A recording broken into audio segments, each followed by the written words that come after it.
ஆண்டவரே, திருச்சட்டத்தின் மீது எத்துணை பற்று கொண்டுள்ளேன். இறை இயேசு கிறிஸ்துவில் பிரியமான சகோதர சகோதரிகளே, திருவிவிலியத்தில் உள்ள அனைத்து புத்தகங்களும் இறைவன் மனிதர்கள் மீது கொண்டிருந்த அளவற்ற அன்பினால் எழுதிய இறைவனின் வார்த்தைகளாக இருக்கிறது.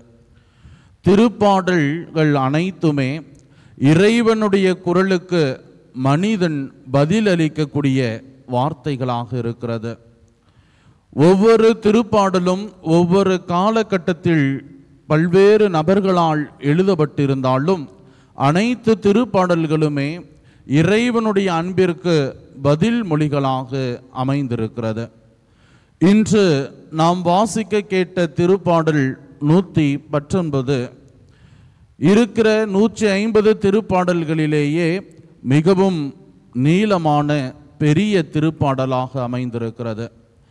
எபிரேய மொழியிலுள்ள அனைத்து எழுத்துகளும் ஒரு சேர ஒருங்கமைக்கப்பட்ட திருப்பாடலாக திருப்பாடல் 19 இருக்கிறது. இன்று இந்த வார்த்தை, ஆண்டவரே திருச்சட்டத்தின் மீது எத்தனை பெற்று கொண்டுள்ளேன் என்கிற இந்த ஒரு வார்த்தையை மட்டும் இன்றைய நாளின் சிந்தனைக்காக எடுத்துக்கொள்ள நாம் ஆசிக்கின்றேன்.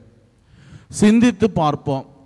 நம்முடைய வாழ்வின் பல நிலைகளிலே, பல கோணங்களிலே, பல்வேறு செயல்முறைகளிலே இறைவார்த்தை நமக்கு தினமும் அறிவிக்கப்பட்டு கொண்டுதான் இருக்கிறது.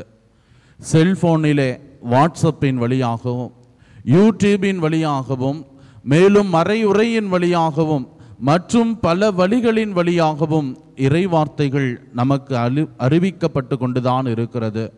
அவ்வாறு அறிவிக்கப்படக்கூடிய இறை வார்த்தைகளுக்கு என்னுடைய பதில் மொழி எப்படி இருக்கிறது என்று நாம் சிந்தித்து பார்க்க வேண்டும்.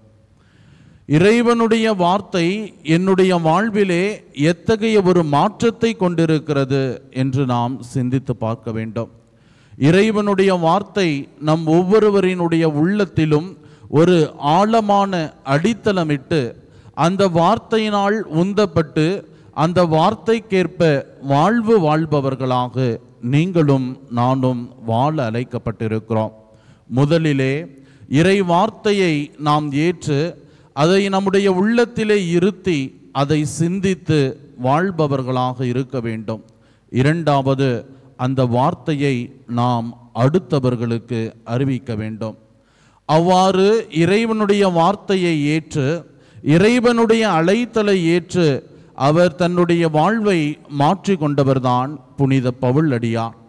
புனித பவுலடியார் கொரிந்தியருக்கு எழுதப்பட்ட முதல் திருமுகத்திலிருந்து இன்று நாம் முதல் வாசகத்தை வாசிக்க கேட்டோம். இந்த முதல் வாசகத்திலே பவுலடியார் கொரிந்து நகர மக்களுக்கு அவர் முதல் நற்செய்தியை துவங்குகிற பொழுது அவரிடம் இருந்த உண்மை நிலையை அவர் ஏற்றுக்கொள்கிறார். அவர் எந்த மனநிலையோடு, அவர் எந்த விதமான ஒரு எண்ணத்தோடு அவர்களிடையே முதலிலே இறைவார்த்தை பணியை துவங்கினார் என்று நாம் இன்றைய முதல் வாசகத்திலே வாசிக்க கேட்டோம். பவுலடியாரின் இன்றைய வார்த்தைகளிலிருந்து நாம் கற்றுக்கொள்ள வேண்டிய ஒரு வாழ்வியல் பாடம், அவர் தான் யார் என்பதை உணர்ந்து தன்னுடைய குறைகளை அவர் ஏற்றுக்கொண்டவராக இருக்கிறார். தன்னிடத்திலே இருந்த அந்த ஒரு மனநிலை, அச்சத்தோடும் வலுவற்றவனாய் நடுக்கத்தோடும் முதலிலே இருந்தேன் என்கிற ஒரு வார்த்தைகள் எல்லாம் அவர் தன்னையே முழுவதுமாய் ஏற்றுக்கொண்டதை நமக்கு சுட்டி காட்டுகிறது. நம்முடைய அன்றாட வாழ்வில் நாம் கூட பல நேரங்களிலே நாம் என்னவாக இருக்கிறோம் என்பதை ஏற்றுக்கொள்வதற்கு நாம் சில நேரங்களிலே சஞ்சலப்படுவதாலும், நம்முடைய உண்மை நிலையை நாம் மறைக்க முயலுவதாலும் தான் நம்முடைய உறவுகளில் பல நேரங்களிலே விரிசல்கள் ஏற்படுகிறது. நம்முடைய வார்த்தைகளும் உறவுகளும் சில நேரங்களே போலியாக மாறிவிடுகிறது. இன்றைய நாளின் இறை வார்த்தை வழிபாடு நமக்கு கொடுக்கிற வாழ்வியல் பாடங்கள் இரண்டாக இருக்கிறது. முதலிலே திருப்பாடல் ஆசிரியனுடைய வார்த்தைகளுக்கு செவிமெடுத்து இறை வார்த்தைகளின் மீது பற்று கொண்டவர்களாக, இறை வார்த்தையின் மீது அன்பு கொண்டவர்களாக வாழ நாம் அழைக்கப்படுகிறோம். இரண்டாவது, புனித பவுலடியாரை போல நாமும் நம்மிடம் இருக்கிற குறைகளை, நம்மிடம் இருக்கிற பலவீனங்களை ஏற்றுக்கொண்டு நம்மையே முழுவதுமாய் இறைவனிடத்திலே சமர்ப்பிப்போம். இறைவா, இந்த நிலையிலே நான் இருக்கிற நிலையிலேயே உம்முடையிலே நான் முழுவதுமாய் சரணாகதி அடைகிறேன். என்னை நீர் உருமாற்றும்.